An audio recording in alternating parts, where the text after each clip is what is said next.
வணக்கம். இன்னைக்கு நாம இந்திய பாரம்பரிய உடை சந்தையில இருக்கிற ரெண்டு முக்கியமான பிளேயர்ஸ், மேனுவேர் அதாவது வேதாந்த் ஃபேஷன்ஸ், அப்புறம் கலாமந்தர் அதாவது சாய் சில்க்ஸ் இல்லனா SSKL இவங்களோட ஃபினான்ஷியல் ஹெல்த்தை பத்தி ஒப்பிட்டு பார்க்க போறோம். லேட்டஸ்ட் ஃபினான்ஸ் டேட்டா வச்சு அவங்களோட பலம் என்ன, பலவீனம் என்ன, ஃபியூச்சர் ப்ராஸ்பெக்ட்ஸ் எப்படி இருக்குன்னு அலச போறோம். எங்க எஃபர்ட் உங்களுக்கு பிடிச்சிருந்தா இந்த வீடியோக்கு ஒரு லைக் போடுங்க, அது எங்களுக்கு இன்னும் கொஞ்சம் எனர்ஜி கொடுக்கும். சரி, வாங்க ஆரம்பிக்கலாம். முதல்ல ரெவென்யூ growth பத்தி பார்க்கலாம். போன ஃபினான்ஷியல் இயர் அதாவது FY24ல மேனுவேரோட வருவாய் சுமார் 5.8% YOY போன வருஷத்தோட ஒப்பிடும்போது வளர்ந்திருக்கு. ஆனா கலாமந்தரோட வளர்ச்சி பாத்தீங்கன்னா 18%க்கு மேல. இது பெரிய வித்தியாசம் இல்லையா? இது ஆரம்பத்துல எது காட்டுது? ஆமா, கலாமந்தரோட growth ரேட் கண்டிப்பா கவனிக்க வேண்டிய ஒண்ணு. ஆனா இது கதையோட ஒரு பகுதி தான் சொல்லலாம். இங்க ஒரு சுவாரஸ்யமான விஷயம் என்னன்னா, லாப விகிதங்கள் அதாவது ப்ராஃபிட்டபிலிட்டி. மேனுவேரோட நெட் ப்ராஃபிட் மார்ஜின் அதாவது அவங்க சம்பாதிக்கிற ஒவ்வொரு 100 ரூபாயில லாபம் எவ்வளோன்னு பார்த்தா அது சுமார் 32.5%. ஓஹோ, 32.5%? ஆமா, ஆனா இதுவே கலாமந்தருக்கு சுமார் 10.3% தான். கிட்டத்தட்ட 3 மடங்கு வித்தியாசம். அதேதான்.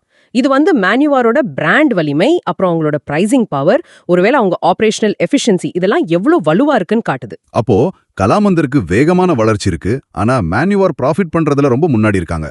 சரி, அப்போ டெட் லெவல்ஸ், கடன் நிலைமை எப்படி? அதுவும் முக்கியம் தானே? மிக மிக முக்கியம். இதுல பாத்தீங்கன்னா மேனுவேர் ரொம்ப ஸ்ட்ராங்கா இருக்காங்க. அவங்க கிட்டத்தட்ட ஒரு நெட் டெட் ஃப்ரீ கம்பெனி, கையில நல்ல கேஷ் ஃப்ளோவும் இருக்கு. இது அவங்களோட நிதி ஆரோக்கியத்துக்கு ஒரு பெரிய பிளஸ் பாயிண்ட். சரி. இன்னொரு பக்கம் கலாமந்தர் கிட்ட கொஞ்சம் கடன் இருக்கு.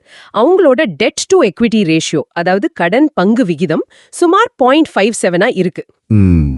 இது ரொம்ப அதிகம்னு சொல்லிட முடியாது, ஆனாலும் கடன் இருக்கிறதுனால கொஞ்சம் ரிஸ்க் அதிகம். அதை நம்ம கவனிக்கணும். புரியுது.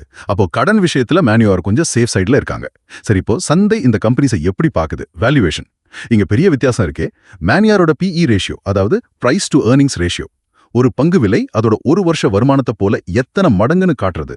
அது சுமார் 53 மடங்கு இருக்கு. ஆமா, ஆனா கலாமந்தருக்கு இது வெறும் 18 மடங்கு தான். ஏன் இவ்ளோ பெரிய வித்தியாசம்? நீங்க சரியா கவனிச்சீங்க. மார்க்கெட் மேனுவேருக்கு ஒரு பிரீமியம் விலை கொடுக்க தயாரா இருக்கு.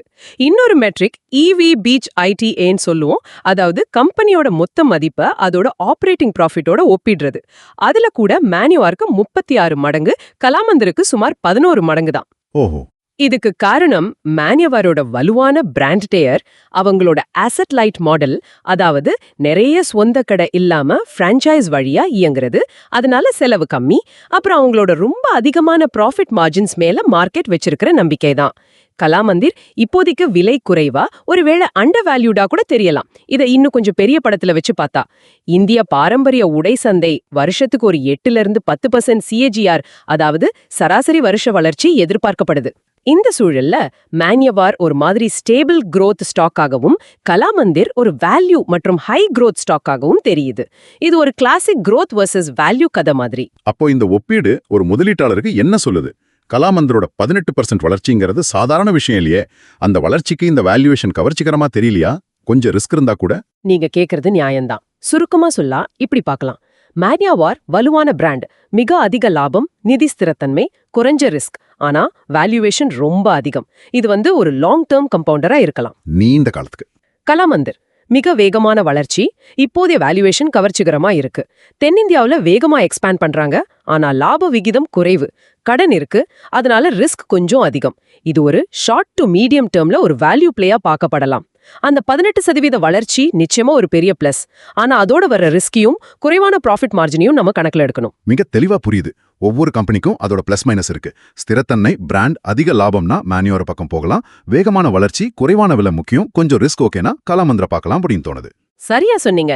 இப்போ இது உங்களை நோக்கி ஒரு கேள்வியே எழுப்புது.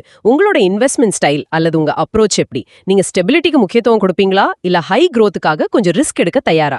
இந்த ரெண்டு கம்பெனிகளோட கதைகள்ல எது உங்களோட பார்வைக்கு பொருந்தி போகுதுன்னு நீங்க நினைக்கிறீங்க? இத நீங்க யோசிச்சு பார்க்கலாம். இந்த விரிவான பார்வை உங்களுக்கு பயனுள்ளதா இருந்திருக்கும் நம்புறோம். இந்த கலந்துரையாடல் பத்தி நீங்க என்ன நினைக்கிறீங்க? உங்க கருத்துக்களை காமெண்ட்ல சொல்லுங்க. பார்த்ததற்கு நன்றி. அடுத்த ஆய்வில் சந்திப்போம்.